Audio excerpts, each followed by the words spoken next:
അപ്പോൾ ഇന്നത്തെ പ്രഭാത ഭക്ഷണം ഇഡലിയാണ്. അതിനു വേണ്ടി ഇന്നലെ തന്നെ 1 ഗ്ലാസ് അരിയും 1/2 ഗ്ലാസ് ഉഴുന്നും പ്രത്യേകം വെള്ളത്തിലിട്ട് ഒരു ഉച്ചയായപ്പോൾ ഇട്ടതാണ്.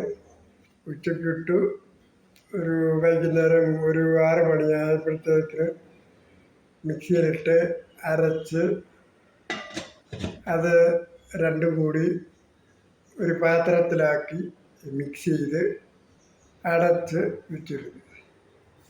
ഇന്ന് രാവിലെ അതെടുത്ത് നമ്മൾ ഇഡ്ഡലി ഉണ്ടാക്കാനായിട്ട് ഇഡ്ഡലി പാത്രം എടുത്ത് സ്റ്റൗവിലിട്ട് അതിൻ്റെ ആവി വരുന്നിടം വരെ വെച്ചതിന് ശേഷം അതിനകത്ത് ഒരു എത്ര എണ്ണം 5, 4, 9 തട്ടുണ്ട്. 9 ഇഡ്ഡലി